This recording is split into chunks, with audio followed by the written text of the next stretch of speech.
Well, I have 6:01, so Yep. I will call to order this regular Township Board meeting of September 9th, 2020 via Zoom tonight at 6:01. And then I'll call the roll. Okay. Aldrich, Here. Bickford, Here. Almerick, Here. Marcy, Here. Osmond, here. We have a quorum. Mr. Graham, Zoom instructions. Yes, thank you. Yet again, for another month, we join here on Zoom. So I will take just a quick second to go through some announcements and reminders to hopefully help this meeting run as smoothly as possible. As before, the meeting is being recorded and will be available on the Township's YouTube channel relatively early tomorrow. Please say your name before speaking as much as possible for those participating via telephone. If you're not speaking, you're encouraged to mute yourself. For individuals participating on the phone, I do see one individual with the phone number ending in 0796. To mute or unmute yourself, for most phones, it is *6. Thank you very much. Absolutely.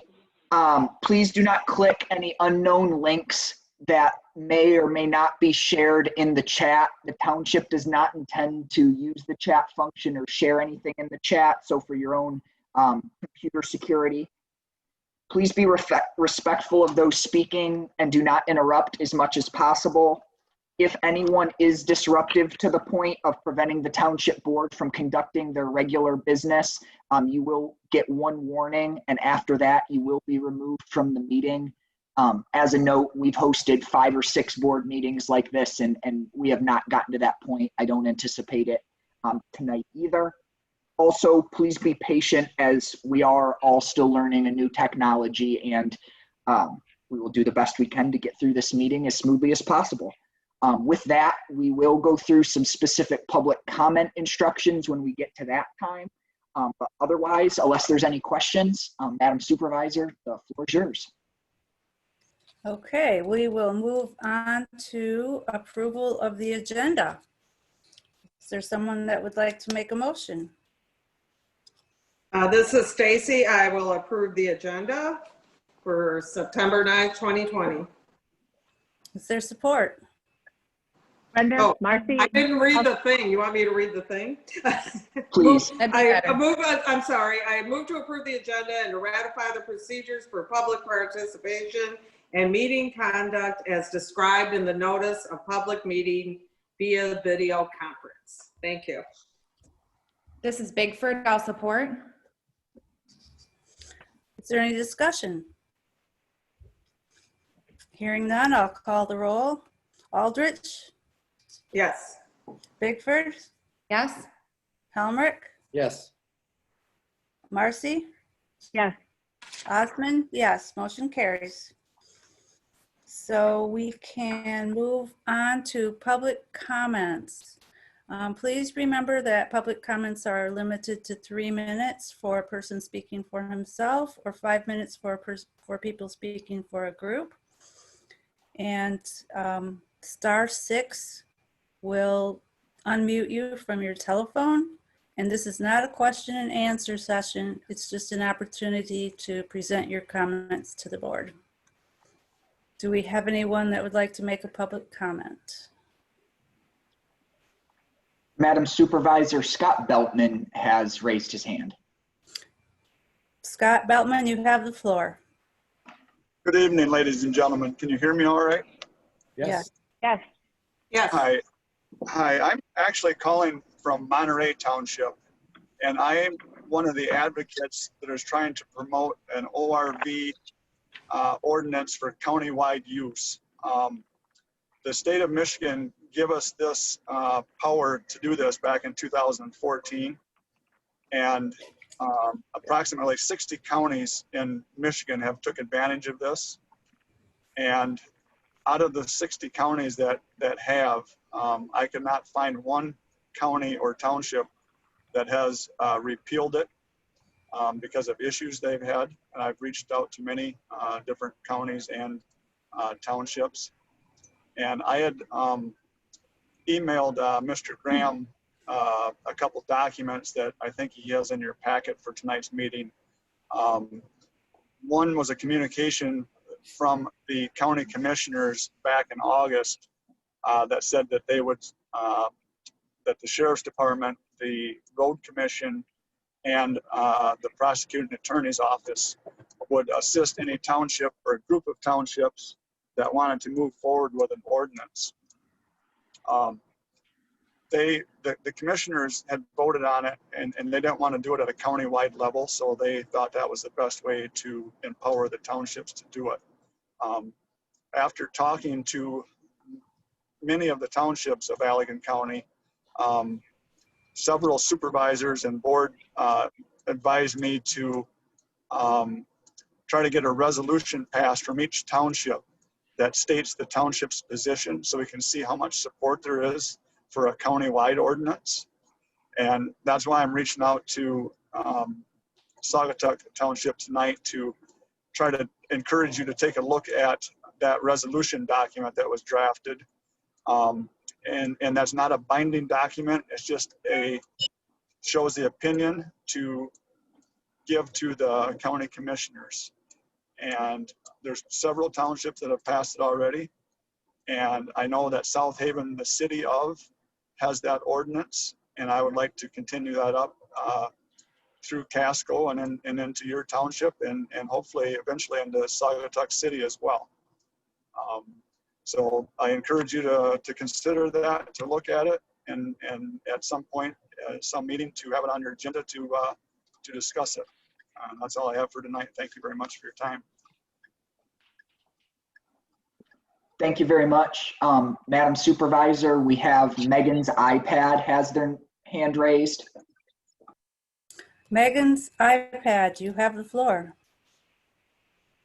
Yeah, so this is Dave Keikstra and Megan Keikstra. We've joined this meeting tonight because we saw that an email that we've shared with the board as well as the fire department was on the agenda. We have concerns about what is being required of us to pass fire code. We have not heard back from the fire department, from the chief, about whether or not we can hire a structural engineer to conduct the testing that's required rather than have the physical apparatus on our property. It's been made clear to us by several different companies that putting such a load on a residential driveway is unacceptable and they cannot handle that load. So we've tried to reach out to the chief as well as the deputy chief and tried to resolve this in a way that would be amicable for both sides. However, the chief has kind of been digging his heels in and not allowing us to pass code without putting this piece of equipment on our property. So we just want to find out what our steps would be, or I don't know, we just don't know what to do at this point. I've reached out to the Holland Fire Department as well as the Granville Fire Department, both of which fire departments say they've never heard of such testing to be done on residential properties because it just wouldn't matter, and there's no way that an 80,000-pound rig could get on somebody's residential use driveway without damaging the driveway. So we just, yeah, well, like I say, we see that we're on here tonight, that our email's on here, and we'd like to find a resolution if at all possible. That's all I have for right now. Thank you, Megan's iPod. Mr. Graham, do you see anyone else with a hand raised? Yep, Phyllis, the floor is yours. Phyllis from the Interurban Transit Authority, and I was wanted to talk about the board position that's available board and let you know that we have a 6-member board and we have 2 members from each of the 3 municipalities that are appointed for 4-year terms. Those terms are staggered by 2 years. So Saugatuck Township currently has Lori Babinski, whose 4-year term is up, and she is interested in or available to renew that term if she's interested, and she is interested. Your other board member is Judith Snyder, and her term is up in 2 more years. So every 2 years, one of the 2 board position comes available. And we have monthly board meetings on the 3rd Tuesday of the month, and the public is always invited to those. We are meeting in person right now, but in our garage. So we are doing the social distancing spacing and have less than 10 people on the inside. And if anybody's got any questions about an interest in being on the board or has questions about our board, please feel free to contact me. And that's it. Thank you, Phyllis. Mr. Graham, anybody else? Not that's raised their hand. Is there anyone else on the call who would like to speak during public comment and get added to the list? Hi, this is John Doerr. Hi, John, you have the floor. Hi, John Doerr at 3468 Riverside. I know it's not a question and answer session, but I did have a question I was hoping was going to get answered maybe tonight, and that's relative to the road and whether resurfacing the road without widening it was an option. And then just to point out that the impact of widening the road on the residents, trees, structures, property has not really been disseminated to the property owners. I did call in after one of the township meetings, and Griffin was kind enough to send me a PDF, but there were so many dots, lines, and whatnot, I couldn't really make heads or tails out of what the impact on the whole road would be, other than it looked like an awful lot of trees coming out. But more specifically to our property, what the impact would be. So just hoping to hear a little more about that tonight and some of the options we might have. Thank you. Thank you, John. Is Mr. Graham, do you hear anyone else? Scott Is there anyone Stearns. else that would like to make a comment? Scott Stearns. Hi, Scott, you have the floor. Thank you, everyone. First, I wanted to thank John and Stacy and Brenda for coming out last week to take a look at the road. This is regarding Riverside Dugout Road improvement or rehabbed. And I'm Scott Stearns at 3462 Riverside.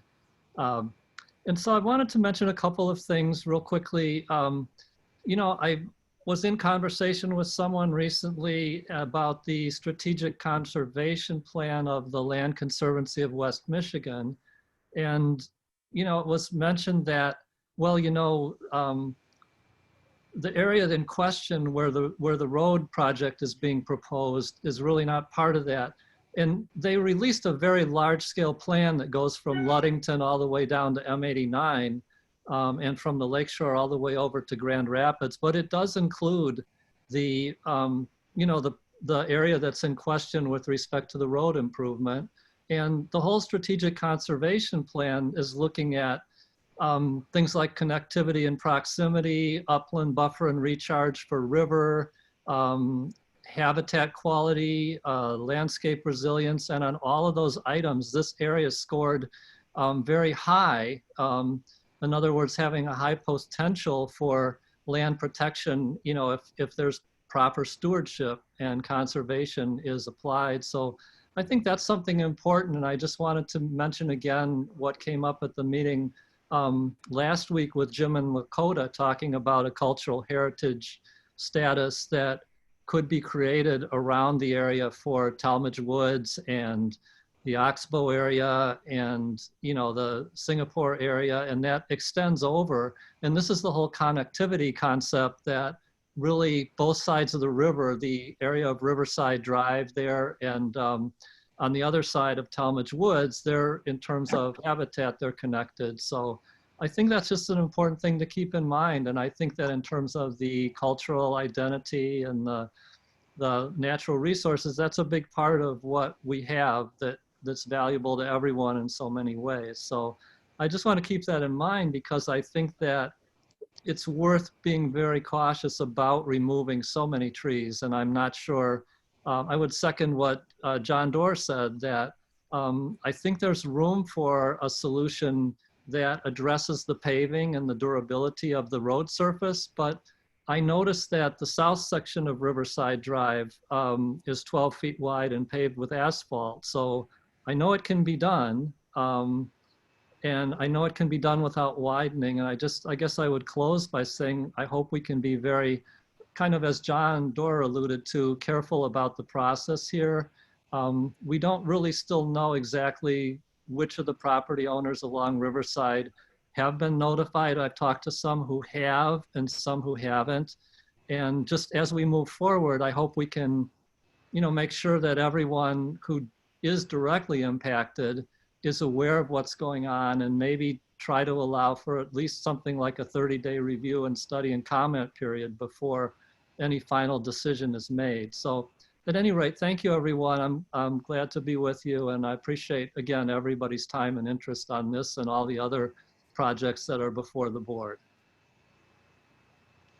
Thank you, Scott. Is there anyone else that would like to make a comment that hasn't had an opportunity yet?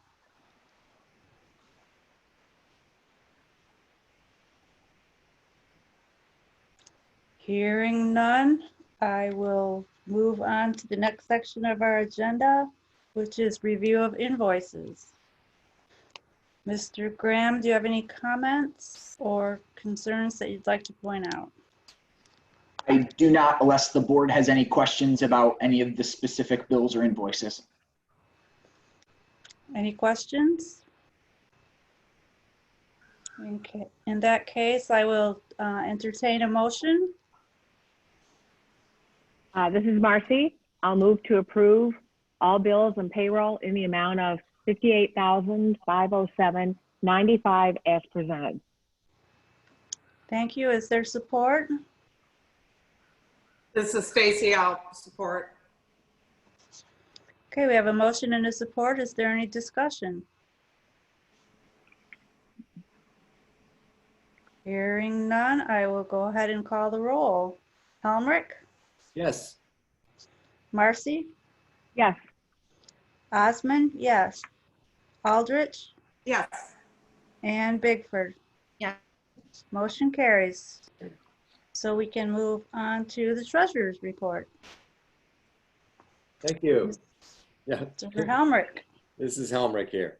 So this is going to sound like a broken record. Our general fund bank balance remains at $2.7 million. It's still flat to where it was at the end of July. Revenue, we've now had for 2 full months of our new fiscal year, and revenue is running 10% below budget and expenses are 8% below budget, which almost evens itself out.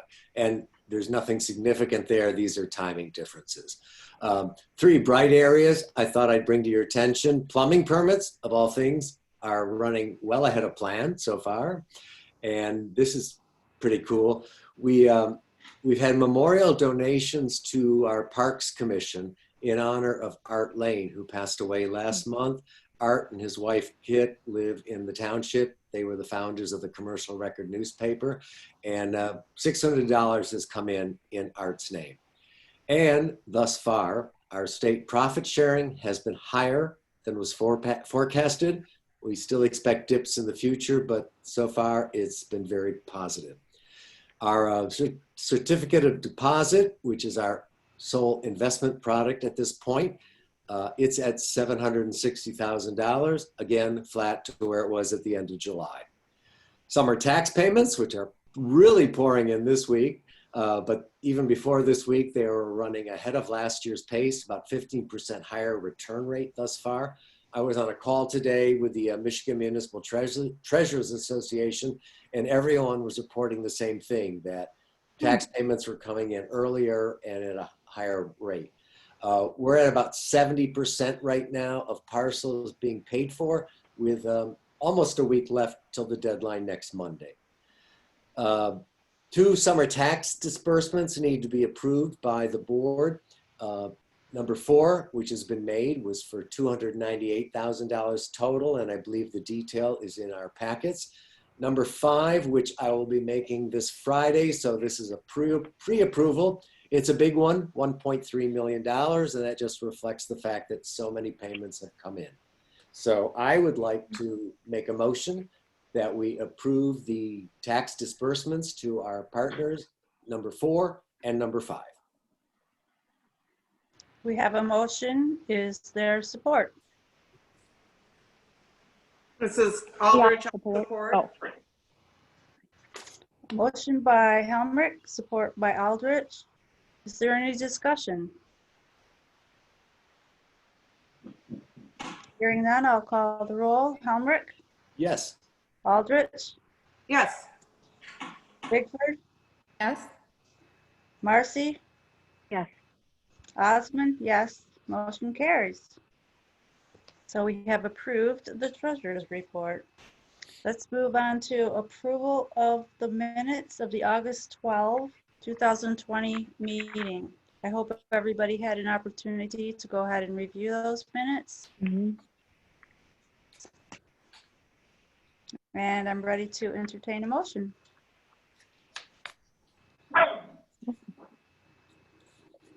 This is Marcy. I'll move to approve the minutes of the August 12th, 2020 regular meeting as presented. Is there support? I'll support. Support by Helmrich. I have to find where I wrote it down. Okay, so we have motion by Marcy, support by Helmrich to approve the minutes. I'll go ahead. Is there any discussion? Hearing none, I'll call the roll. Marcy, Yes. Helmrich, Yes. Bigford, Yes. Aldrich, Yes. Osmond, yes, motion carries. And we can then move on, if I can find my page, to correspondence.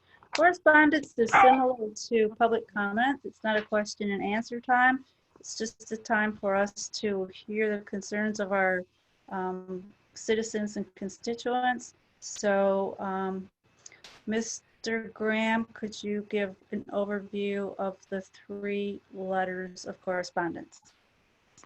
I'd be happy to. The first letter in your packet is from Mr. Al Kursinek.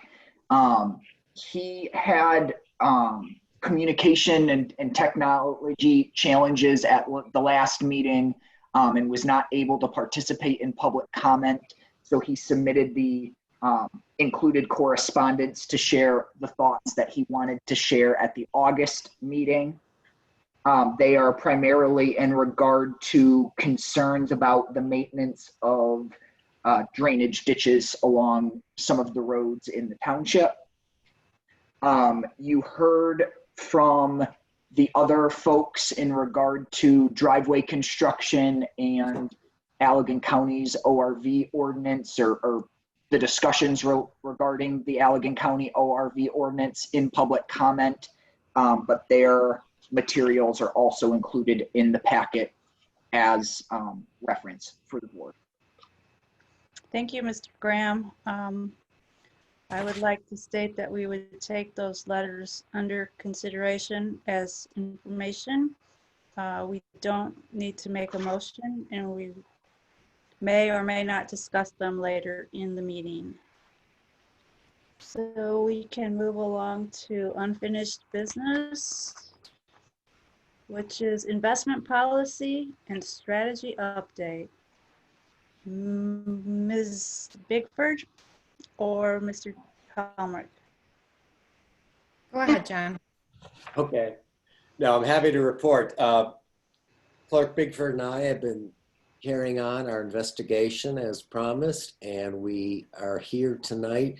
We have a preliminary plan to present to our colleagues regarding the financial investment strategy plan for Saugatuck Township. We have 4 points that we would like to move forward with, and they are the following.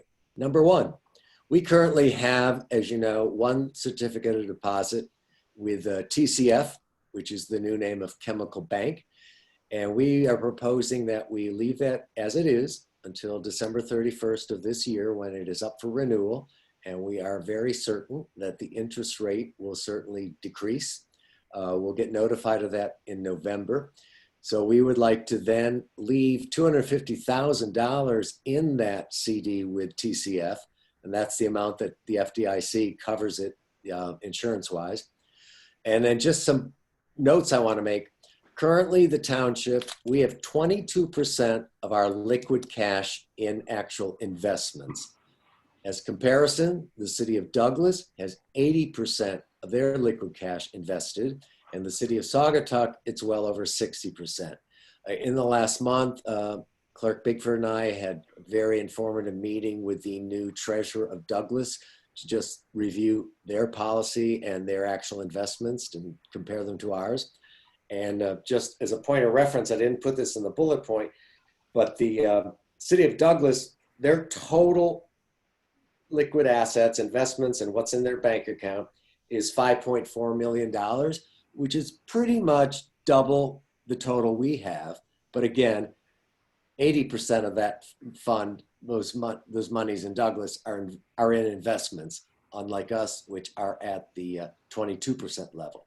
Our general fund checking account right now has nearly 2 years of monthly required expenses in it, and only 15% of that total account is insured by the FDIC, which we find probably not wise, and we're going to hope to take steps to bring that in line. So point 2, we'd like to move forward with.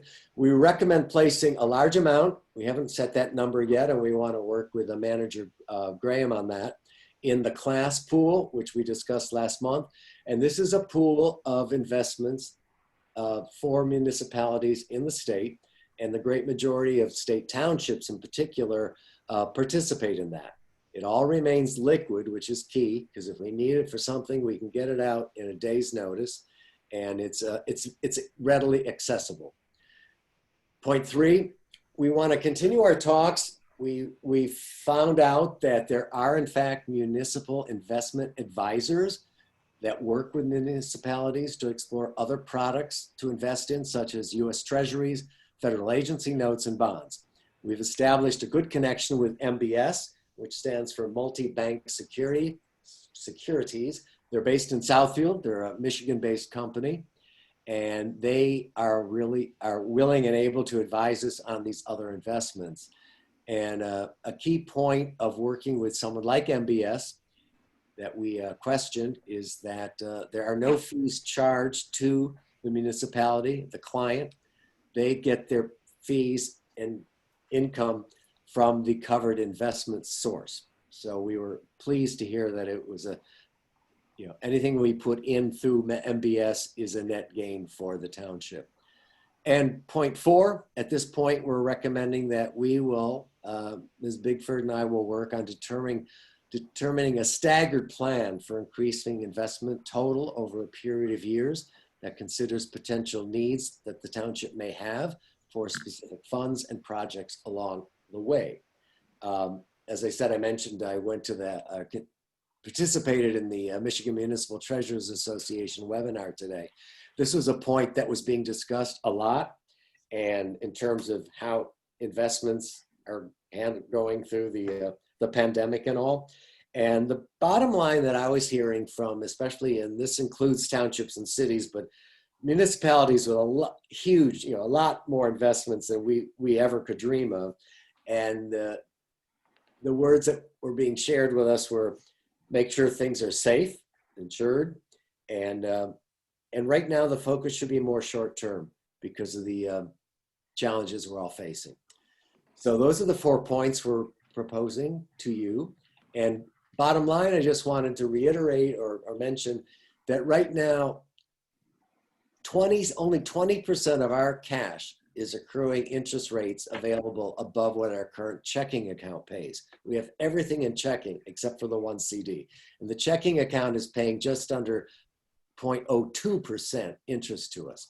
So we know we can do much better and increase the township's fiscal strength over the future while achieving interest and return rates that seem to be running right now between 2 and 3%, which is significantly higher than we're seeing right now.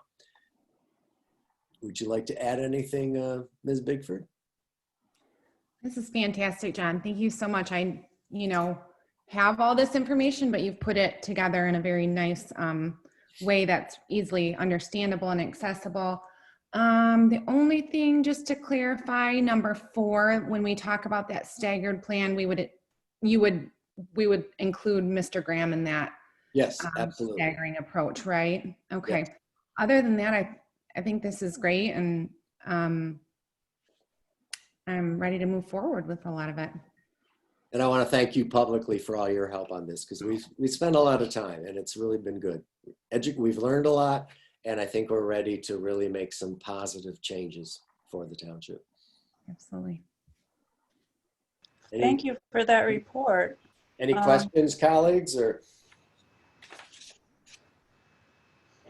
I know the two of you have worked really hard on this, and I congratulate you for your thoroughness and completeness. Were you looking for any action from the board today? We were mostly looking for comments, questions. We don't think we need a board approval on this.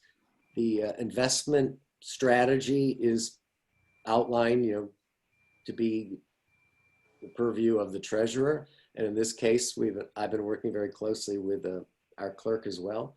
So I don't think we need a formal endorsement unless you want to do that, but we're ready to move forward. Thanks, Abby and John, for doing all this work. And I think it's definitely an important task right now. Abby was kind of explaining about having limits to how much you put in one account, and I wasn't aware of that, so I learned some things too. So thank you for all you're doing, and I think it's an excellent move that we're making to move the funds around a little bit. Thank you, Stacy. Is there anybody else that would like to make a comment or have any questions?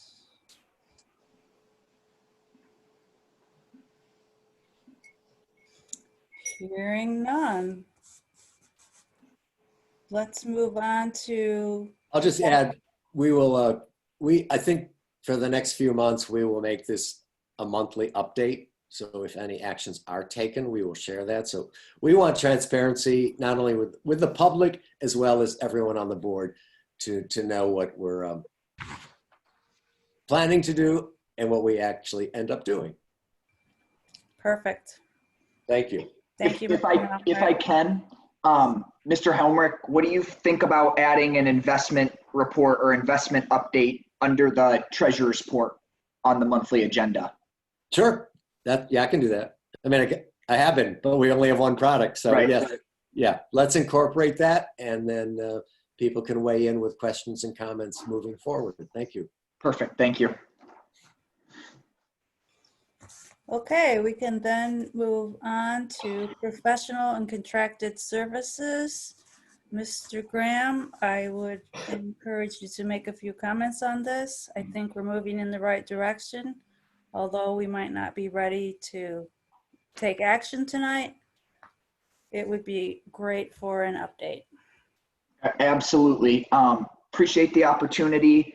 Just to highlight, last month, an initial memorandum was presented to the township board to provide summary information in regard to a number of notable professional and contracted services and an initial overview of the bid and or rebidding process. This update serves to provide additional supplementary information to the board directly in response to a number of the comments and or questions from last month. If you will look here in regard to the topics included, just a high-level overview of this memo. Staff has taken time over the last month to create a services master list and agreement tracker to highlight a number of the agreements, both formal and informal agreements the township has to provide various services.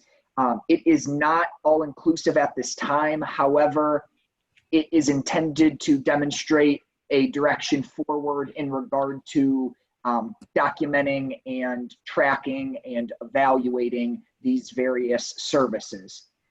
It is noteworthy that a number of these services are outlined in specific formally adopted agreements or contracts. However, there are also several that are not. That is an area I want to highlight for all of you as an area that our organization can improve on as we move forward. Number two, the rebidding process, pros and cons. Trustee Marcy specifically requested for some additional information at the last meeting. So I'd just like to highlight a few pros and cons associated with the rebidding process. Specifically included in the packet, I also included an article by the American Institute of Certified Public Accountants on this topic. It offers significant advice about the rebidding process for your review and consideration. Next is some information regarding the township's two primary attorneys. If you'll remember back to last month, there was significant background information in regard to both Prine and Newhoff, the township's engineering firm, as well as Siegfried Crandall, the township's audit firm. So in an attempt to be consistent, I wanted to share with you all some background information, including credentials and a client list associated with our attorneys. I would like to highlight that going through and compiling this information, it stood out to me the significant experience the two attorneys the township works with has with lakeshore communities in West Michigan. My initial review, almost a pleasant surprise, was just how much background and experience these two have with similar communities, including townships to our own. With that, I was also able to prepare some fee overviews about, I think I had 15 or 16 communities, just to show where our hourly rates for our legal services lie with some other communities. And then lastly, proposed some next steps as well as some concluding thoughts. So with that, I'm happy to discuss any of that in more detail if you all have any questions. Thank you. Mr. Graham, first of all, I want to commend you and thank you. The detail and the amount of information here is fantastic. And it's like, it's so overdue that the township has all these service agreements tracked. I just have a question. You mentioned to me, I don't know, a week or two ago, if you could remind me, because typically I'm very familiar if we were to go out and look for a new whatever, fill in the blank, you do a request for proposal or an RFP. And you mentioned an RF something else that was a little less formal, just to gather information. Could you remind us of that? Sure. Yeah, there are a number of different formats that you can, quote unquote, go out for bid. RFPs, requests for proposals, tend to be the most formal and most commonly used. There are also other processes such as RFQs, which is requests for qualifications or quotations. Those are commonly used for organizations prior to going off for bid or more informally to see what options may be available in a marketplace. In larger communities, RFQs tend to be used to identify a pool of qualified bidders that are often then those given an RFP moving forward if the organization were to decide to go out for bid. Thank you. This is Marcy. Mr. Graham? Pardon me? Other questions for Mr. Graham? I don't have a question. Can you hear me? Okay, I had to mute because my dog, who is a non-barker, was barking her head off.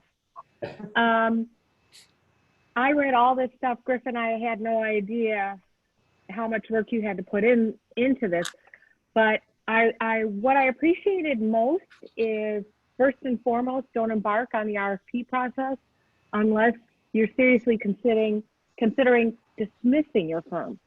And I certainly was not interested in that. So after I read all this, I mean, to me, it looked like we were in line.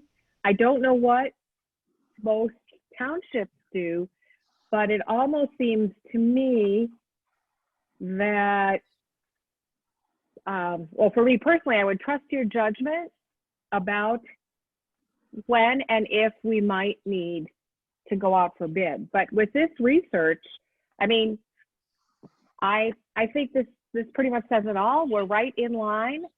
I think charge-wise, especially the legal fees, I was happy to see that. I also was happy to see their credentials. I had no idea. I don't know about everybody else.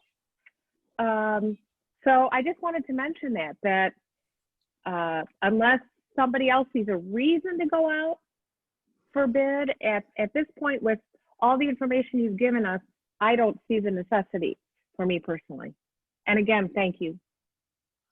I'd like to make a comment, Ms. Marcy.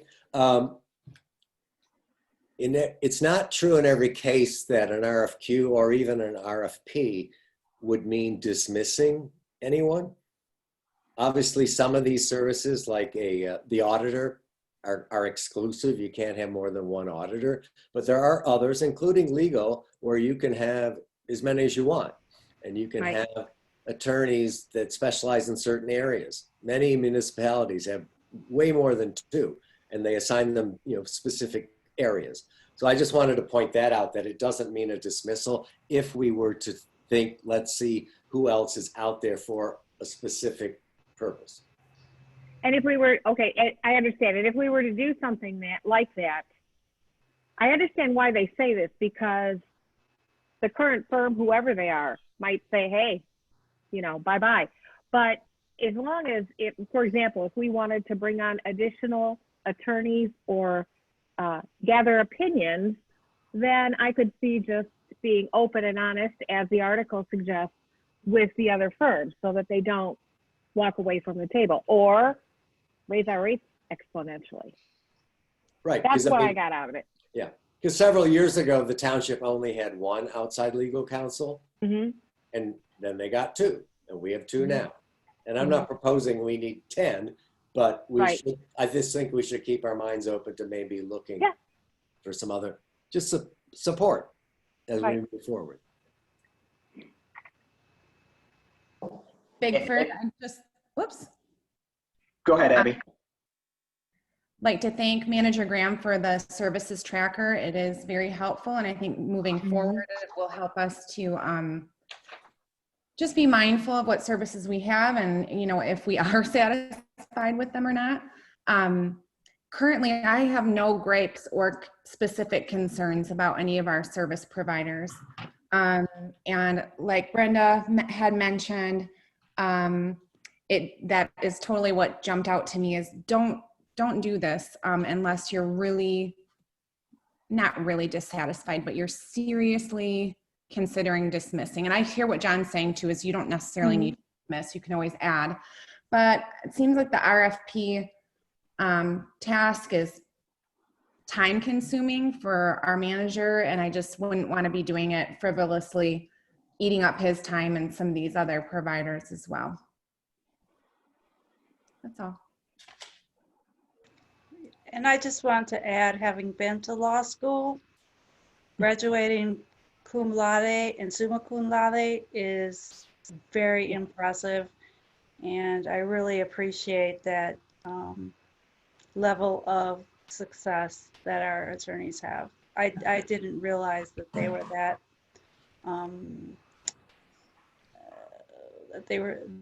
that credentialed and experienced, and had a lot of information that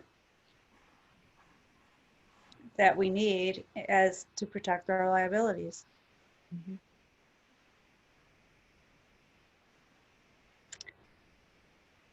Okay, do we need an action item on this, Mr. Graham, or just have you continue to process the reports and make the tracker agreement?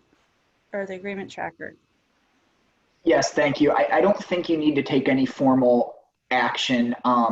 This all initiated based on one of the goals identified by the township board for 2020.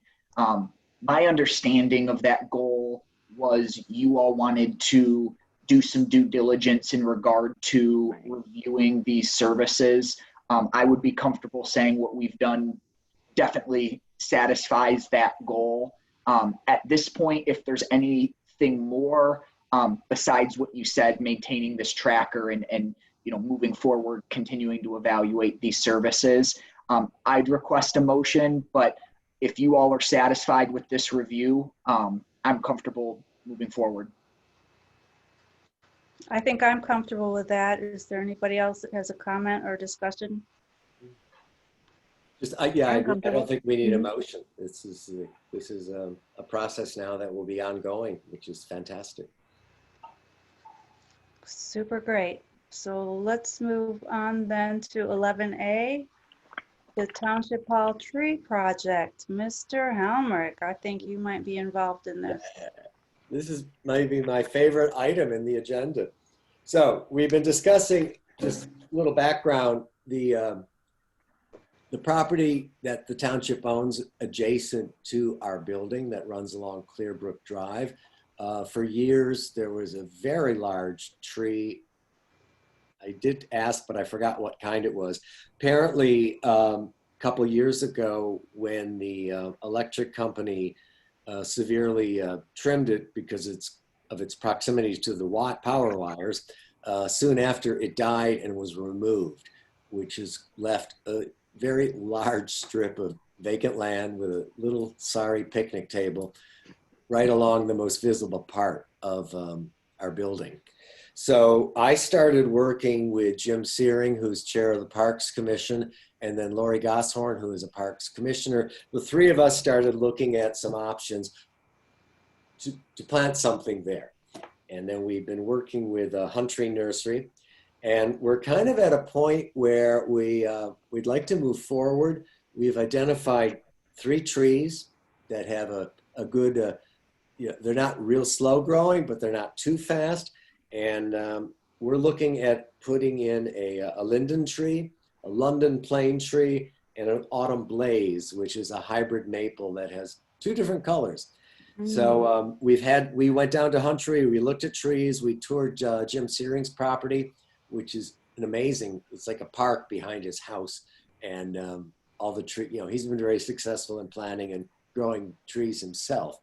And then we had Huntry come and look at the soil and talk to us about watering and maintenance. And we've kind of at a point now where we'd like to move forward with the planting these initial 3 trees, planting them far enough apart so they don't grow into each other. We've checked with the road commission to make sure they're far enough from the midpoint of Clearbrook Drive to satisfy them and to stay away from the power wires. So Huntry's ready to work with us. We got a quote for these trees of, this would be for buying the tree, they would plant them, and when they plant them, they have a 1-year guarantee, and they would advise us on proper irrigation. There's even a little bit of irrigation material in their quote of $750. And I've been talking a lot with Manager Graham between money we have in our own operating and maintenance budget, the parks budget, and now with these increased donations that I mentioned earlier. Seems to me that this figure is very much covered, and they'd like to plant these trees by early October at the latest, if not sooner, in September. And personally, I love this idea, and I think it will benefit the physical look of the township hall, and also make a statement, a pro-tree statement, as trees get taken down or get blown down in storms. It's nice to replace them. So I'm very pleased with this, and I hope you agree. Thank you, Mr. Helmrich. Do we have any other comments on the tree project? I'm excited about it. I think it's gonna look really nice, and now's the time to do it. It's perfect planting time for trees. So I think we should move ahead.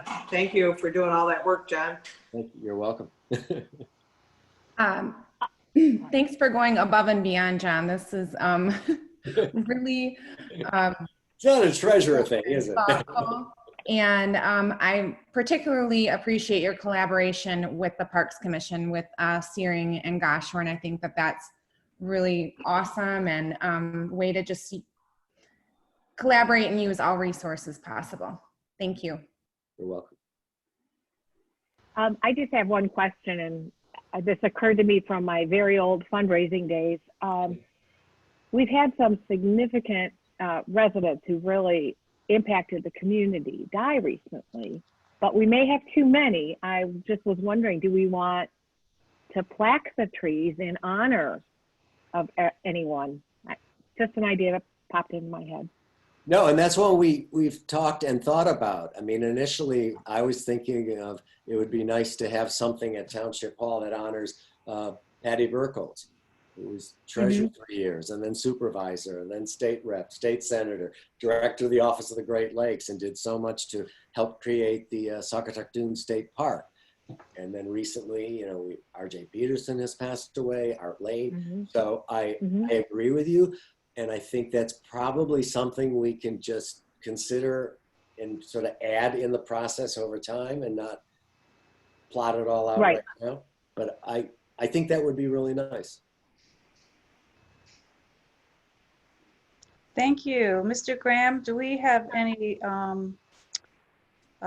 budget amendments that we need to make for this? Or can we just have a motion to approve or deny? Yep, at this time, the finances are going to be within our realm. So no amendments going to be needed. I would appreciate if the board would like to move forward with this, if you all would just authorize the trees to be planted outside of the township hall. So you don't need as part of the motion, you don't need a cost factor? At the realm, Treasurer Helmrich mentioned, that's within the amount that can be administratively approved. So you all are welcome to, if you would like to put any conditions on it, but if you all are comfortable moving forward, I think a simple motion just authorizing the project to move forward or the trees to be planted outside the township hall would suffice. Well, I'd like to, this is Marcy, I'll motion to approve the planting of the 3 trees at the location, is it south of the building, John? Yes, where the blue flags are. Right, yes, how's that? Abby, do you need more? No, that's fine. Thank you. Okay, we have a motion by Marcy. Do we have support? This is Bigford. I'll support. Support by Bigford. And I will go ahead and call the roll. Oh, no, any discussion? Sorry. No discussion. Marcy? Yes. Bigford? Yes. Aldrich? Yes. Helmrich? Yes. Osmond? Yes. Motion carries. The trees will be moving forward. Awesome. Our next agenda item is the Saugatuck Township Fire Department fee schedule. Mr. Graham, do you want to start or do you want to go straight to Chief Janik? I can go very briefly, and I'll simply just say this is on the agenda at the request of the Saugatuck Township Fire District. Some background information was prepared for you both in the staff memo and the memo prepared by Fire Chief Janik. Chief Janik was also kind enough to make himself available to be on the call tonight to answer any questions you all may have on this topic.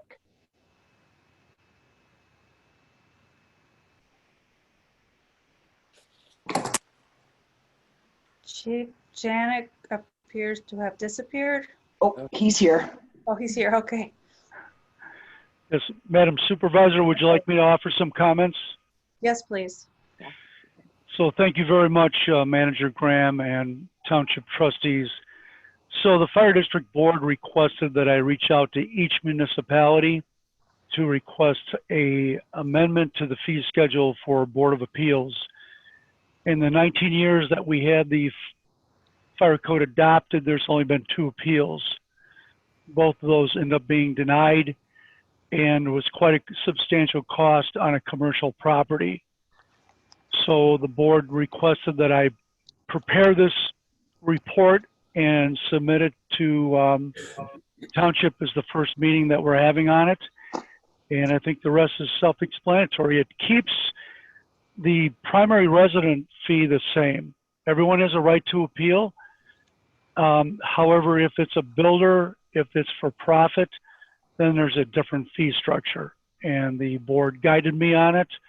And after attorney review, the fee schedule is presented by Manager Graham. Thank you, Chief. Is Thank there you. anybody that has any questions for the chief or for Mr. Graham?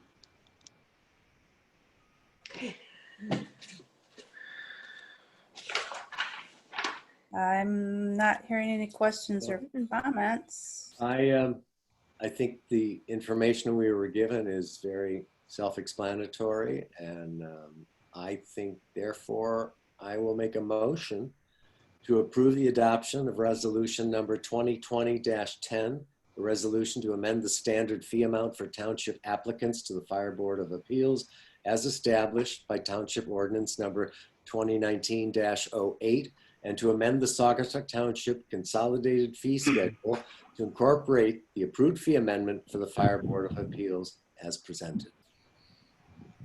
Okay, we have a motion. Is there support?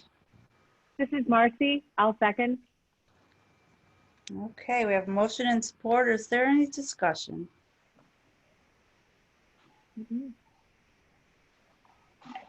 Hearing none, I'll call the roll.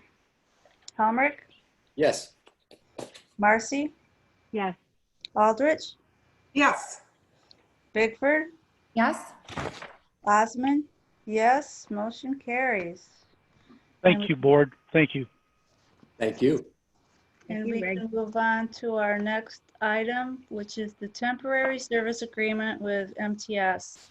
Mr. Graham can give an overview, but basically our building inspector has become unavailable due to health reasons. And we want to have a temporary service agreement with Michigan Township Services, which is also used by Saugatuck City and the City of Douglas. Yes, thank you. The only things I'd add to that are we have been working with MTS since the beginning of August, when I was initially made aware that our longtime building inspector, Al Ellingson, would need to take a temporary leave of absence. The comments I've received thus far have been positive. We are waiting for summary information of the inspections and costs associated with that first month of service. However, since the time that this memo was initially put together, I've received additional communication from Mr. Ellingson that he expects to be on leave even longer than initially expected. So all the more reason that if the board approves of continuing this direction, to authorize this agreement so we can have documentation of the process moving forward.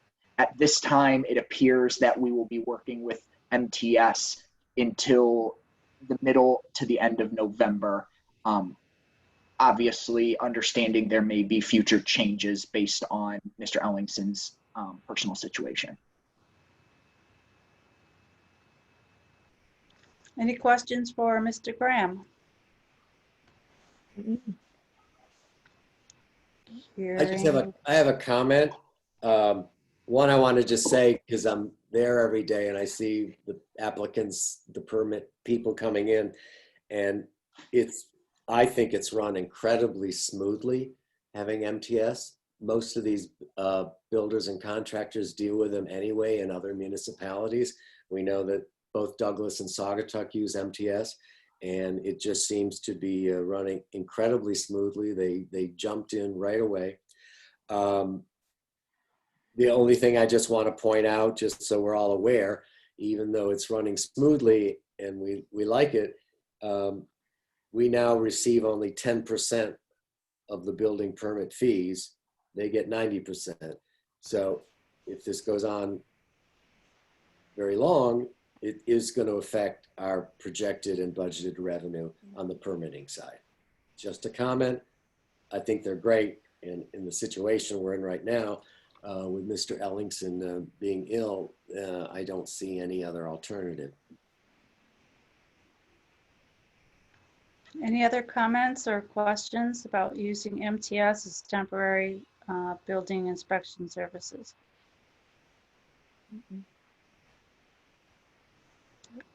Hearing none, let's move on to a motion. Is there anyone that would like to make a motion?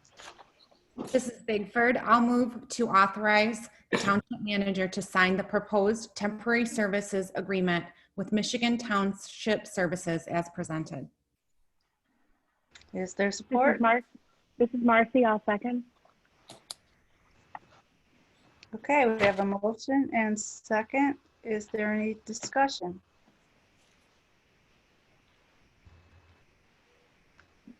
Hearing none, I will go ahead and call the roll. Bigford, Yes? Marcy, Yes. Helmrich, Yes. Aldrich, Yes. Osmond, yes. Motion carries. And we can move on to our next item. And it's getting dark here. Give me a second. Cemetery millage planning. I really like this agenda item. I think it's great educational opportunity for all of us.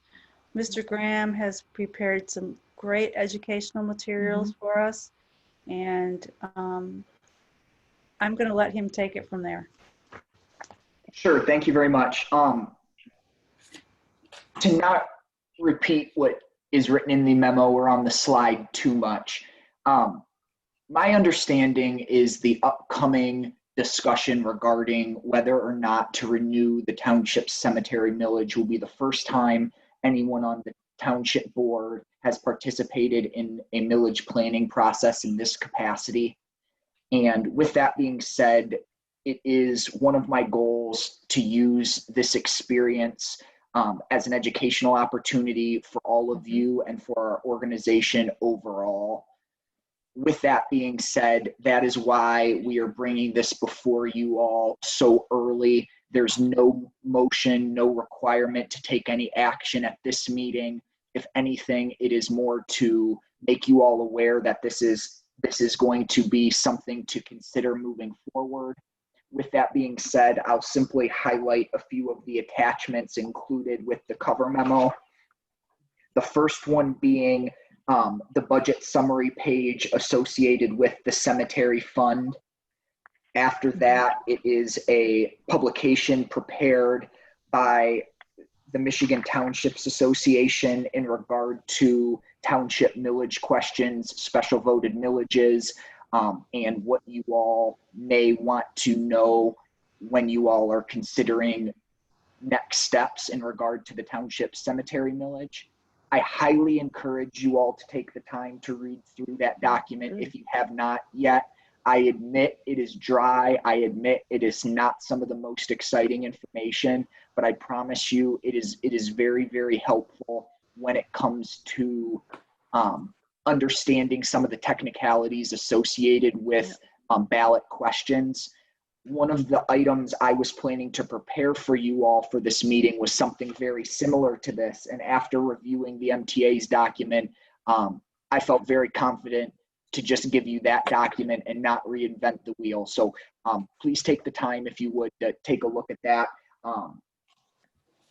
Moving on, I also included the resolutions associated with the last two rounds of renewing or cemetery millage renewal language for your review, not only in regard to the millage language specifically, but to also give you all an idea of the timing when items like this are authorized by the board. They've in the past been put on both May and August elections. The board more than likely is going to want to consider the May or August election in 2021 as the millage expires at the end of 2020. But as I said at the beginning, there is time at this point. It's more to use this as an educational opportunity to give you all time to discuss and provide any feedback you would before we move forward. So with that being said, I am happy to answer any questions. This is another goal, or this is tied to another one of the township board's 2020 goals. And with that being said, I'm happy to do what I can to help move this forward. Any questions for Mr. Graham? We have a lot of information provided. It will take us some time to assimilate all the information, because I don't think any of us are experts on millage proposals, and we need to get that way. And this is our opportunity. Yeah, Mr. Graham, I want to thank you. I mean, it was so wise and helpful of you to provide the MTA millage question packet, which I know we're all going to study thoroughly. And I joked with you this afternoon, like, well, maybe we need to have a quiz, but let's not go that far.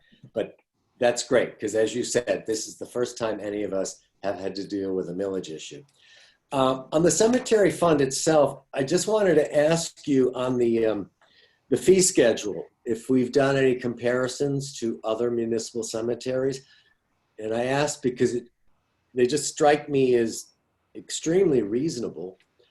And the activity of late, the last 4 months, Lori Babinski, who is also cemetery sexton, has spent so much time. People are buying up plots, not necessarily for people that have passed, but in many cases for themselves, and they're hopefully years away from needing them. But it's really been incredible, the pace of activity in people purchasing plots in both Riverside and Douglas Cemetery. So I'm just curious on the rate structure, if you think the ones here are as it should be, or if we should maybe consider any alterations. In short, I have not spent much time reviewing our current rates. Some of the review I have done is strictly tied to information shared by the city of Saugatuck and some recent reviews they've done, as well as just kind of high-level conversations with other folks who operate cemeteries. The only thing I would share, or that stands out to me, is our cemetery's in a unique situation when it comes to being supported by a cemetery millage. It puts us in a much more fiscally stable position. Right. And what I mean by that is the township can rely on that steady income stream to fund the cemeteries, as opposed to when you rely on sales, you can see major fluctuations up and down in any given year. I'm not sure how much variation Saugatuck Township has seen in the past, but at an overall picture, that's one of the advantages of having a millage, is it gives us much more stability and understanding what revenue's coming in. One of the things we are doing this year is the township board approved some funding to review some of the cemetery's rules and processes. And the only other comment I would have on all of this would be, as we move forward, if there are additional questions or questions about specifics about millage language or costs or such, I would be happy to attempt to schedule experts to come speak to you all. What I think of specifically is, in regard to ballot language, we will be working with an attorney. We will be working with an attorney regardless to craft that language. So if there are other specifics in regard to that you would prefer to hear from them on, we can also attempt to make that happen moving forward. No, I think it'd be great to hear from a municipal cemetery expert, particularly on how our fee structure looks, and if maybe it, as I said, should be altered. And then this is maybe a naive question, but when I look at the budget summary, revenue versus expenditures, they net out neutral. And I'm just wondering, and I could be wrong, but could the cemetery be could it be potentially to some degree, a profit center where it's not just neutral with expense, but bringing in income? Mr. Graham, I'll let you address that. It would in some ways, but not if you have a dedicated millage to it. Okay. So the millage, as you can see in the language included in the packet, that money is specifically dedicated to cemetery operations, maintenance, repair, etc. So it couldn't be used to fund other cemetery type operations. Well, no, that wasn't my question. But It could not go to the operating fund. I'm sorry, John, do you want to, will you rephrase your question for me then? yeah, I mean, as I see the budget now, the revenue and expenditures, they net out neutral. They're equal. Correct. With a millage like this, could the revenue be more than the expenditures? Absolutely. And in this case, it's equal because one of the subcategories under other expenditures is transfers to the fund balance. As the cemetery millage currently sits, we will, at the end of the year, if everything goes according to budget, some money will be going to the fund balance. All right. But potentially that amount could be higher if we adjusted the fees. Correct. We could adjust the fees to bring in even more money. All right. No, I would just like to see us explore that. Sure.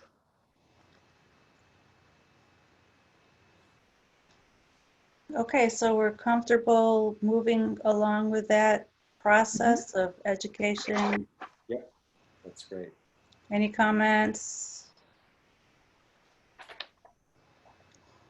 Okay, we'll move on to another cemetery project. Cemetery tree project. Mr.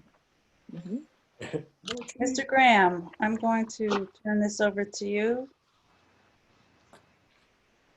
Thank you very much. Over the last month, Lori Babinski, the cemetery sexton, and I have spent time with a number of contractors getting some direction and feedback and recommendations in regard to some trees in the township cemeteries. In short, as you can see in some of the pictures included in the packet, there are a number of dead and or dying trees in the township cemeteries that pose safety and liability issues for our organization. And I would like to request additional funding be allocated to address these trees in either removing and or trimming them, depending on what is appropriate. The adopted cemetery fund budget initially included funding for tree removal. However, now that we've gotten feedback and direction from contractors, we discovered that it was going to be significantly more expensive than we originally anticipated. If the township board would like to grant the additional funding, this would allow the township to proceed with the trimming and removing of those trees that pose the highest safety risk. There were a number of others that were encouraged to be examined for different reasons. At this time and at this cost, my request is let's remove those that pose safety and liability issues, and we can address aesthetics, planting other trees and other projects moving forward. As you can see, the final proposal is to remove 11 trees and do some general trimming in both cemeteries. You can see through the documents I've provided a rough location of those trees. I've also included the proposed budget amendment. I would like to acknowledge that with the additional funding being requested, we are also increasing projected revenues by almost $6,000 because of the city of Saugatuck agreeing to move forward with the cemetery agreement. That funding was not initially included in the budget. So that reduces the financial impact of this request. But other than that, I'm happy to discuss in more detail. I jokingly will tell you I have spent more time in the cemetery over the last month than probably the year before that. And I feel much more up to speed on what to look for when it comes to dead and or dying trees. I will also just recognize the amount of effort and support by some of these contractors. I included their quotes in the packet just so you could see how much work some of them did to support us, especially when it comes to identifying various trees and even mapping them out. These documents, regardless of who we move forward with, will definitely be a value add for the cemeteries in years to come.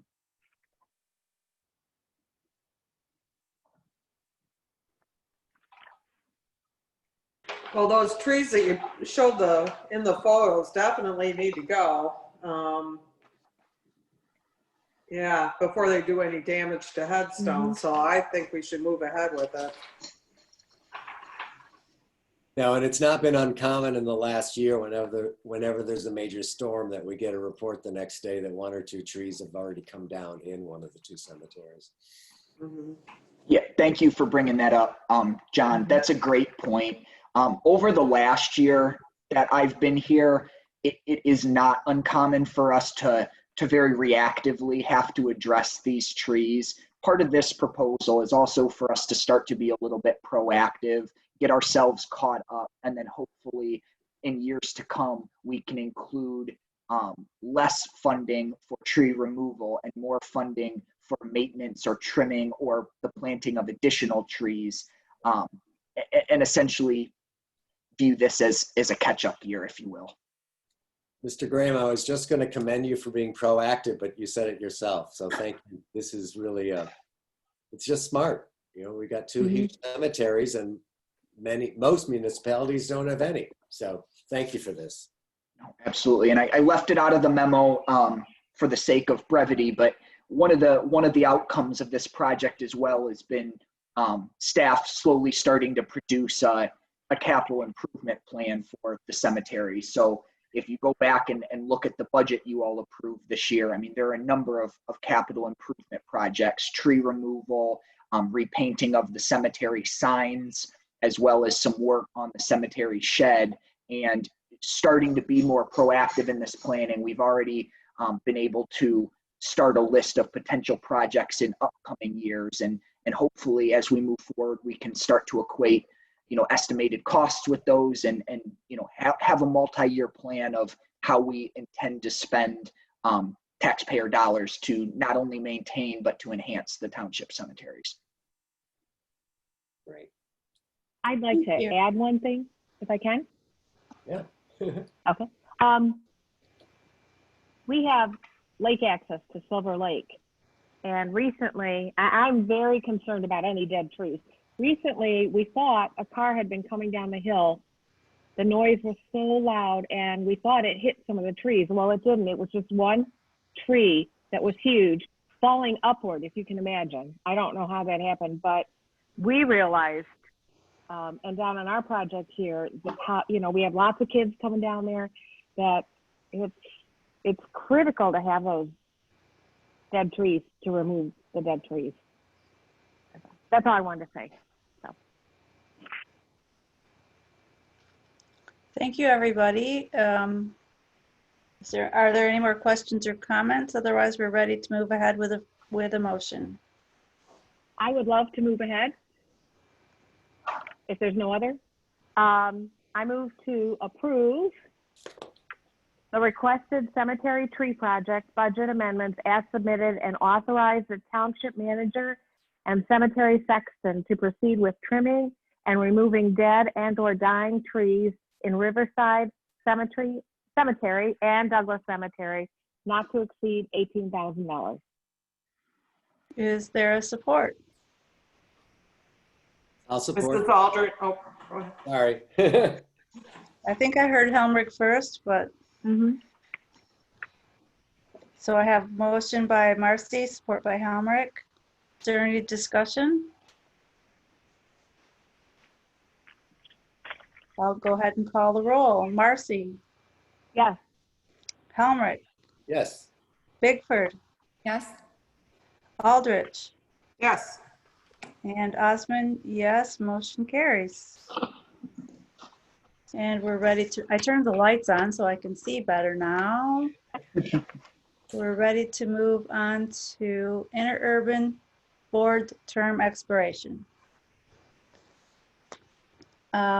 Mr. Graham, do you want to just give a brief, very brief description of what that involves?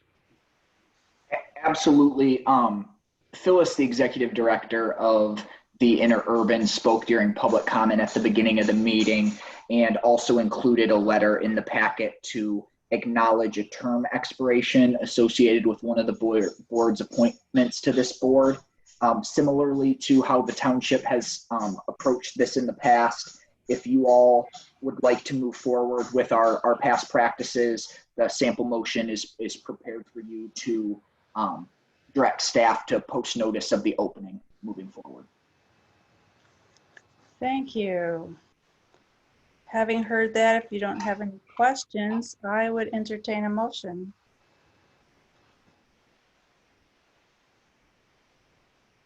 This is Bigford. I'll move to acknowledge the aforementioned interurban board term expiration and direct the township manager to post notice of the opening consistent with the township's adopted appointment policy. Is there support? This is Marcy. I will second. Okay, we have a motion by Bigford, supported by Marcy. I think I might be losing you, but is there any discussion? I appreciate the director of the Interurban making her comments at public comment, and we, just to speak to that, we are going to, it looks like we're aiming to go ahead and post notice of that opening, just consistent with all of our other openings in the past and hopefully going forward. But we do typically give special consideration to people who have served and want to continue to serve, especially if they are endorsed by that commission or board.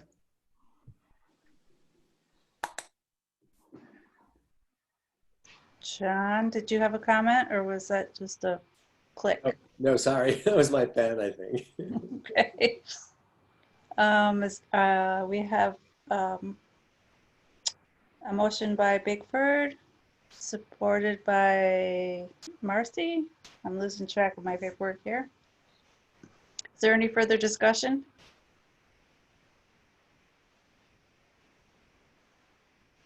Okay, I'll call the roll. Bigford. Yes. Marcy. Yes. Helmrich. Yes. Aldrich. Yes. Osman. Yes. Motion carries. And we can move on to our committee reports. Planning Commission. Miss Israels, you've been very patient. Oh, it's been very interesting. So thank you for everything you do. It was a very long meeting for you probably tonight, but it's also nice that you do meet in the evening so people can listen to you if they're working and whatever. So I'll give you a brief Planning Commission update. I'm sure you already know because you approved 2 new members that we have to the Planning Commission. That's Denise Shipley and Daniel DeFranco. And we had election of new officers at our last meeting, and that is a 1-year term. And I am your new chair. And then Dave Eiley is the vice chair, and our secretary is Daniel DeFranco. So we're your board members for planning for the next year, if all goes well. So we haven't met for 2 months, and so this was the first time we'd actually met. And it was a little difficult on Zoom because I can't wait to meet everyone in person, but it went really well, and I think that we have a really good board going forward. Everyone's very anxious to learn about education opportunities, and I think they've all jumped in learning about some things already. So that's been very, very, very nice. We did talk about our master plan, and John and Lene have been sharing that with us and their comments, and we've asked our board to review it. They were given a preliminary amount of information to review, but then with discussion, I think there was better understanding of what the 5-year master plan was about. And so just to make this kind of brief though, John and Dave and I both submitted a lot of things that we would like to see in master planning in the future. But it kind of came down to the main topics were housing and actually the Blue Star corridor and Blue Star Highway. And I think for a lot of reasons. And housing, because I guess as you're seeing, a lot of people are coming in, moving here, wanting to move here, where can we live? And we just want to look at our area a little more intensely and say, where does planned development for housing actually fit? And are we talking about tiny homes? It sounds like that we're not. We're talking about smaller homes and more affordable homes, but nice developed areas for homes that offer some community space too, in a place where people would want to live. So we're excited to meet with you because that's kind of the plan, that eventually we'll be able to meet together and discuss that. And so, I mean, there were other things about housing too, I mean, that were more specific that people pointed out, but we can do that in a larger session, I think. And then along the Blue Star, we talked about traffic and safety concerns and road width, but also development and how we really want to have a nice Blue Star corridor and have different kinds of community things along that corridor. And we do have, just to, I don't know, we had some ideas, but we had developed a committee, let's see, a couple, well, before you were all in office, there was a Blue Star Highway Exploratory Committee established, and they never really met, but we thought we might resurrect that committee, and Dave Eiley was on it, and also the gentleman who owns the Dunes rides was on it, and I'm not sure who else was on it, but they thought that might be a good way to begin that, and maybe facilitate what we would like along the corridor and look at the zoning along the corridor and saying, is it appropriate for people to have commercial development along there and what kind of development would work. So we have a lot of other great ideas, but those two seem to be the most important and seem to fit within what you guys had prioritized too. Our next meeting is at the end of this month, and we have 3 public hearings at that meeting for special approval use. And that would be 2 marijuana projects and a commercial project on the Blue Star, all on the Blue Star. So that's kind of nice. And that's it. And thank you for having me. Yeah, I'd like to thank you, Becky. I'm so glad you joined us tonight and made the Planning Commission report, and congratulations on becoming chair. And I think I probably speak for, I know I speak for everyone. We're very excited to be moving forward with basically to a major degree a very new planning commission. And I think it's exciting, and everything you mentioned today is like, wow, I wish this could all happen tomorrow, but you know, I think over time it will all happen. And I thank you so much. Thank you. We appreciate your support too, all of you. So thank you. Becky, it's been nice to hear from you tonight. Thank you for joining us. And I'm so pleased that the Planning Commission is really exploring educational opportunities and just their openness and excitement towards improvement and just proactive planning. This is just such good energy. Thank you. I watched the meeting later, and I'm excited about all the suggestions. Lene's leadership is amazing. I'm excited about all the members and your enthusiasm, and I hope we can combine both of our boards and really get some great ideas flowing and positive results. So thank you so much for taking the chair position, and I'm excited about this board. Mm-hmm. Okay, yeah, thank you. Thank you for saying that, because I'm excited and I just sense a lot of enthusiasm there. I know John would agree with that. So I think it is a really good board and very qualified to do some exploratory education and research on things. And of course, you know, we want to work with you, and, you know, of course, the board is the last decision. We know that, but thanks for your support. And I promise you're going to think I just talk and say this every month, but we will one day have a joint meeting between this board and the entire planning commission. But we have all agreed, for the sake of the public and ourselves, it really has to be done when we're ever allowed to meet in person. We have not forgotten about that. That's right. All right. Thank you. Thank you. Thanks, Becky. Thank you, Ms. Israels. That was a great report and awesome comments. Next on our agenda is the Road Commission Committee report. Do we have any information from either Brenda or Mr. Graham? Ms. Marzi or Mr. Graham? I do not. Mr. Graham?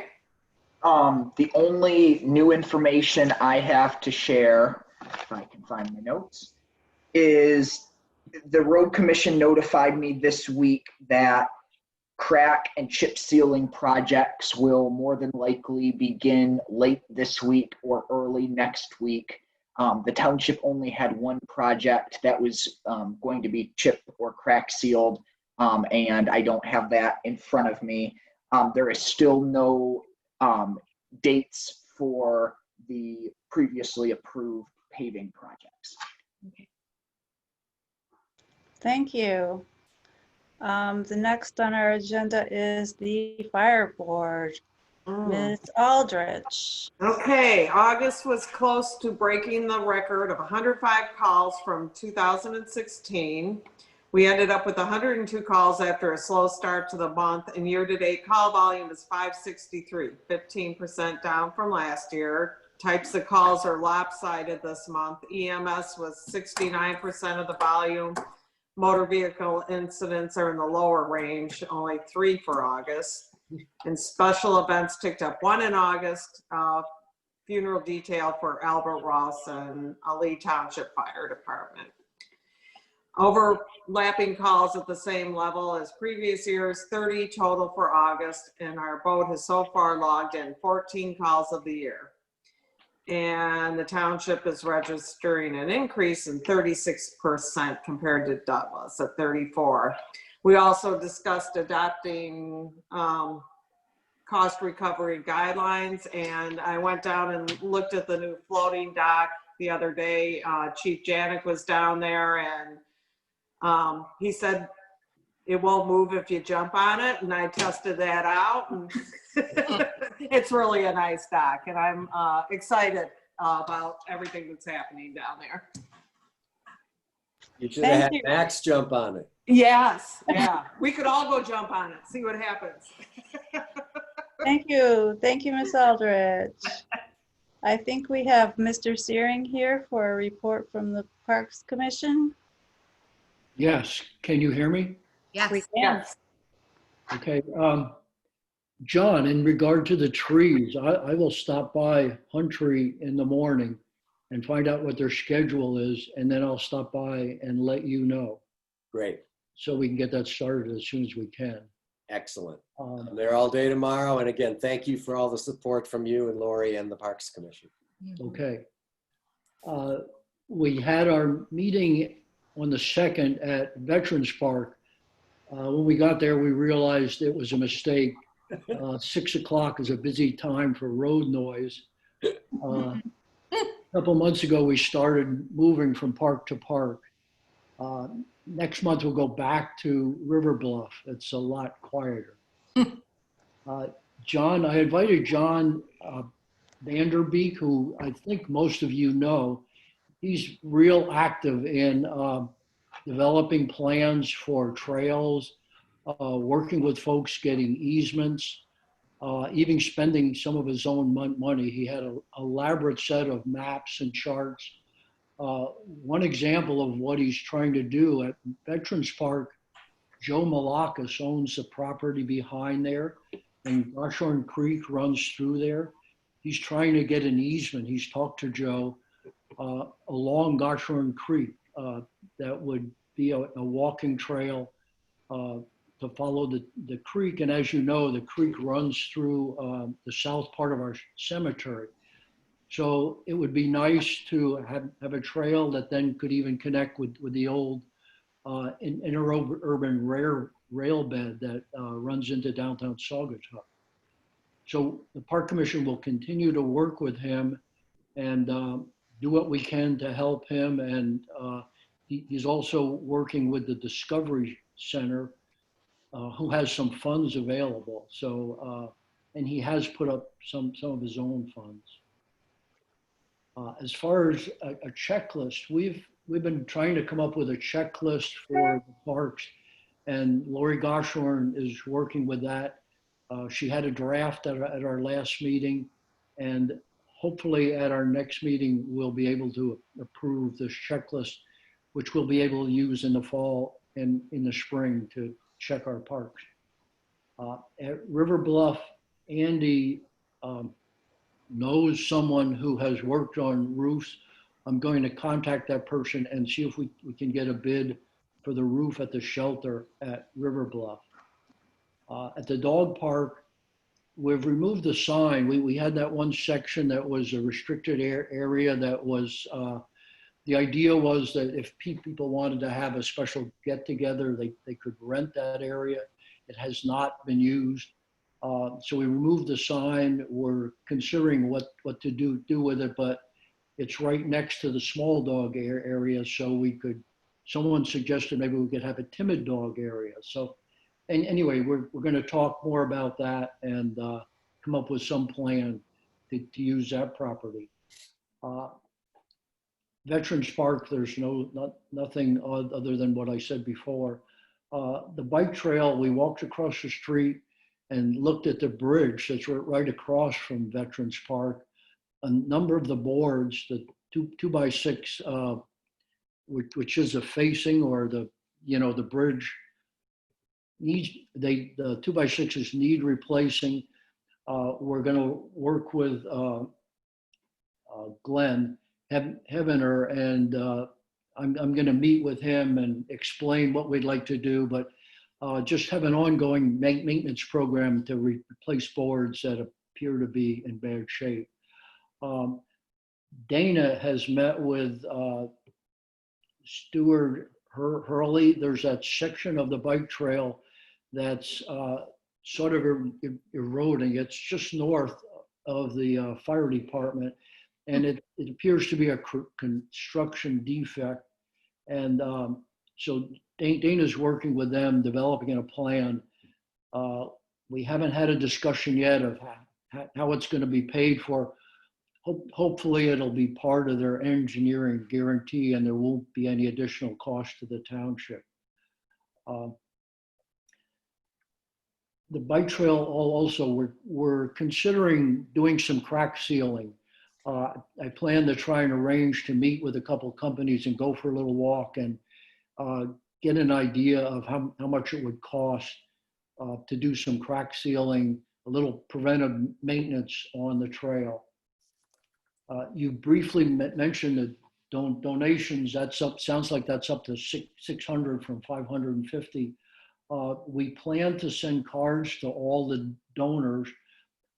We talked about what we could spend the money on and decided we'd like to do one project instead of saying we spent a little here, a little there. So we're working with that. We want to wait another month or two to see how much we actually get, because it appears each week or each couple of weeks we get an additional $50 or $100. Once we do that and come up with a plan, we'll write a little letter that we'll publish in the paper and describe what we've done and thank the Lane family for the contributions. Mm-hmm. That's a summary of the parks. And again, we'll meet next week or next month at River Bluff. Thank you. Thank you, Mr. Steering. That was a very good report. Our next report is from Cal Lake. I don't see anyone here from Cal Lake. Do you have anything, Mr. Graham? You're muted, but I'm sorry, not in regard to Cal Lake. Thank you. okay, thank you. Emergency Services Committee, apparently they haven't met this month yet. They'll be meeting next week or tomorrow, I'm not sure which. So we don't have an updated report from them.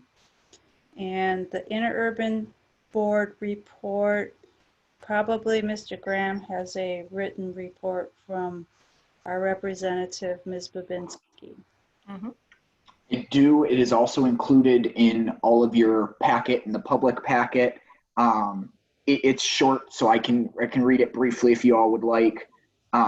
Ridership for July reached an all-time low ever, carrying 3,385 passengers.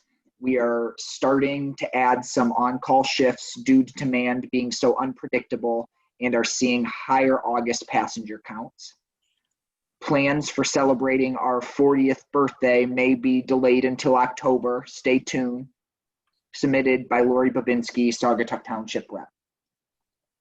Thank you, Mr. Graham. Are there any questions for him? Hearing none, let's move on to open board report. And we can start with Mr. Helmrich. No, I have nothing to add. Okay, how about Ms. Aldrich? I've got nothing. And Ms. Marcy? Plenty of it. You know, just listening just to the last two reports, I am amazed at, first of all, the enthusiasm of the Planning Council. I know how much work that is and how difficult it is. And I've heard that enthusiasm from other new members. And also when Jim was talking about citizens who go above and beyond, like, was it Malakas? Like the person who donated his own funds, worked on those maps. I just think a lot of our meetings, pardon me, Vanderbeek, I'm sorry, forgive me. On Vanderbeek. It's really amazing. We encounter this every meeting, something like this. So I just felt like it deserved mentioning. That's all. Thank you. Hey, Ms. Marzi, I just want to comment on her comment. I forget if it was last week or the week before, but Mr. Graham's weekly update to all of us, he included some of the maps that John Vanderbeek has created. And I've also talked with John. I think it'd be great to have him do his trail presentation to us at a future board meeting. And we've already invited him to join a future planning commission meeting. Oh, good. Good. So, see if I've gotten out of order. Ms. Aldrich, do you have any comments for your open board? Nope, still got plenty of nothing. And Ms. Bigford? I have nothing. And I have nothing except I am so glad to be done with the August election. It's almost November. What are you talking about? Yeah. I know, November's already picking up, so. Yeah. Are there any other board comments that I've missed? Okay, manager comments. You all know I always have comments, so I'll keep it as brief as I can. To start, Fall Cleanup Day 2020 traditionally is held the weekend after Labor Day. It is being delayed until October this year. It's tentatively scheduled for October 17th, contingent on the status of the ongoing public health situation and whether the event can be hosted safely. The Fall 2020 e-newsletter is in the process of being prepared by staff. Tentative date for distribution will be at the end of September. The Intergovernmental Recycling Committee prepared a survey which was distributed this week by the City of Saugatuck, City of Douglas, and Saugatuck Townships newsletter and social media platforms to gauge community opinions relevant to current recycling efforts. If you all have not yet, please take a look at that and consider completing the survey. As a friendly reminder, property tax payments are due on Monday. And there is an option to pay on the township website if necessary. Otherwise, please bring a check, money order, or exact cash or change to the township hall.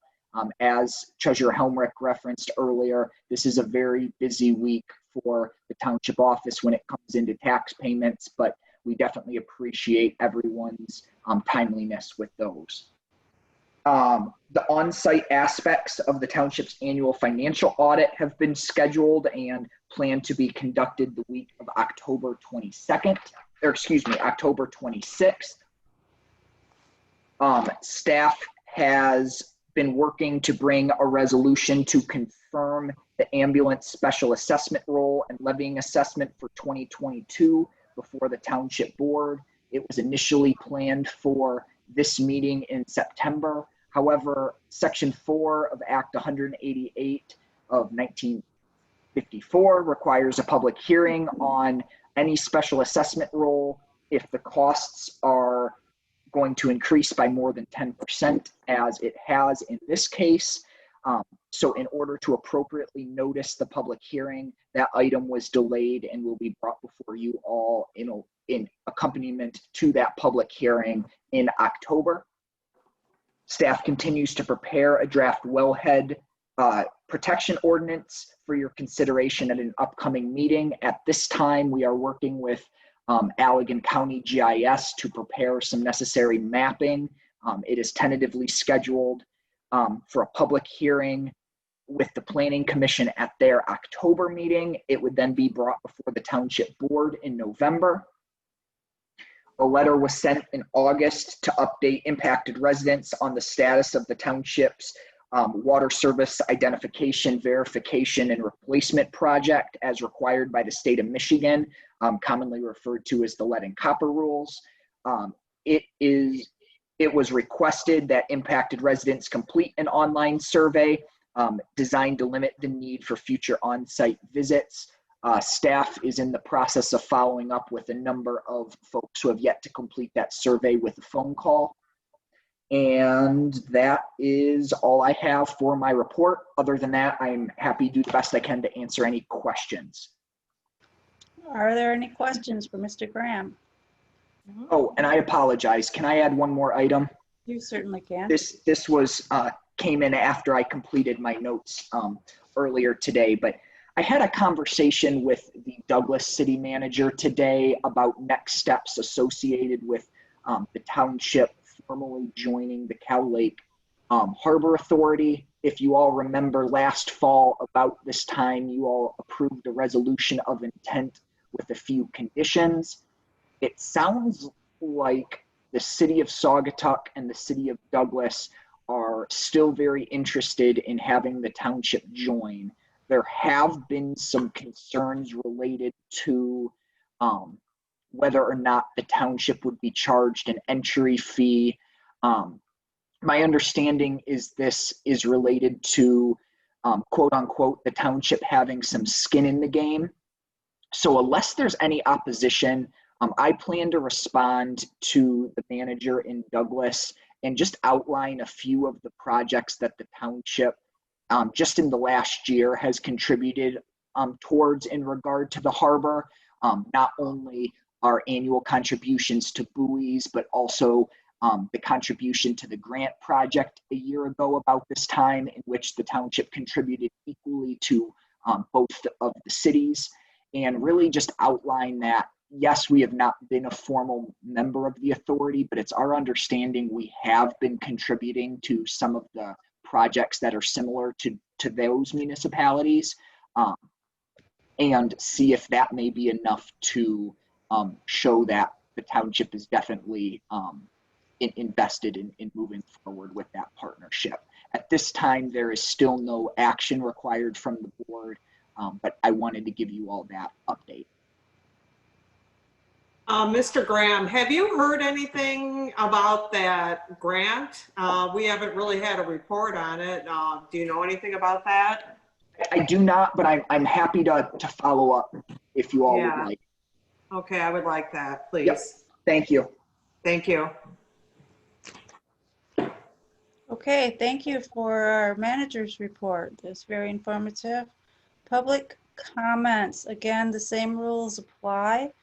If you want to speak, you are asked to limit your comments to 3 minutes for an individual or 5 minutes for a group. And if you're on your phone, *6 seems to be the thing to let you join in the meeting. And I see we have a couple of people still on our website. So are there any public comments?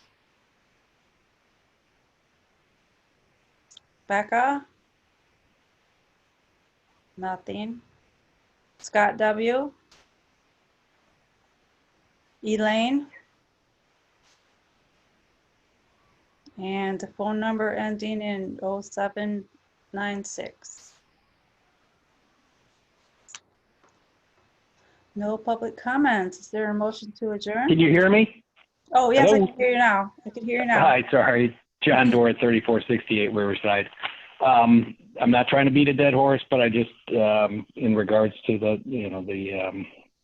again, don't have issues with the resurfacing of the road, more an issue with the widening of the road and the impact there. And obviously, Paul McEnroe understood the importance of preserving the natural habitat in that area, with what he did with the Conservancy. And I would just like, people to give that some thought and really I appreciate the members who came over and took a look and really understood how special the area is. So that's it. Thank you very much. Well, thank you. Yes, this is Scott too. I was looking for the button to raise my hand and I missed it, but if I could talk for just a second. Go ahead, you have the floor. Okay, thank you. Yeah, I just wanted to just go back for a second to ask some questions about the process itself, because I don't really totally understand the genesis of the idea to advance the proposal for the road. And that may not be important at this point, but it seems there were certain assumptions that may have been incorporated into the proposal before I became aware of it, and sometime prior to last fall, when it seemed to really become more of a current issue. But I'm just curious. I can't really tell whether this is an all or nothing proposition. In other words, whether we do nothing or the alternative is to do everything that's in the current plan design, meaning not only improving or upgrading the surface of the road, but also widening and removing trees and widening the road so that it's at least twice as wide as it is in many places right now. And the reason I'm asking this is because I feel like I've spoken with at least half of the people who have property along the road, and I would like to try to speak to the others, but there doesn't seem to be much resistance to having, everyone's universally or nearly universally accepting of having the surface improved, including the base. And I think people are open to different types of surface. And as I understand it, that was part of the initial concern that led to advancing this project in the first place. Where there is more divergence is around the widening and the removal of the trees that goes along with that. And I'm just still trying to figure out if I should be thinking about a middle path. Are we considering a middle path that might address the surface and harden the surface? And I go back to the fact that the southern part of Riverside, which isn't part of this proposal, but that's 12 feet wide in places and paved with asphalt. And I don't think there would be much issue with that from what I can tell among people on the road. So I'm just curious, is this something, how do we find out where the whole thing stands? And it kind of bears particularly on my property because as some of you who are out there know, and I've talked about it in the past, I'll wrap this up pretty quickly.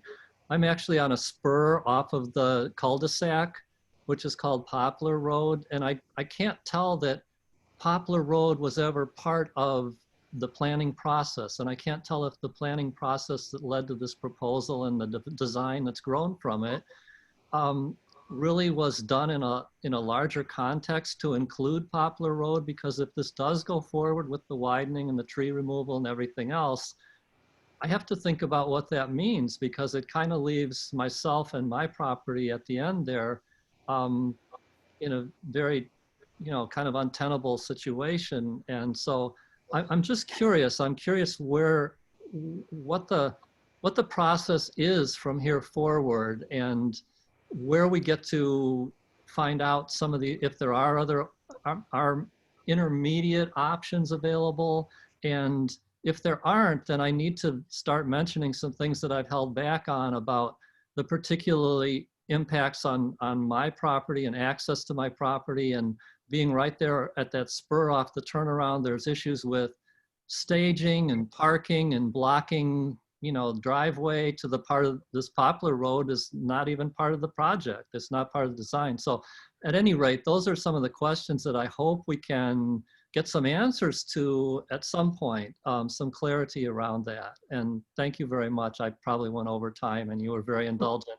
I really appreciate everyone's work on all the issues. This benefit of attending these meetings has been getting an insight into how hard you all work and how skilled you are at what you do, and what great results you're bringing to everyone in the township. So I just want to end on saying thank you for that. I appreciate it.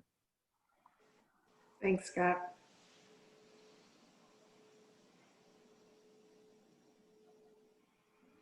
Or maybe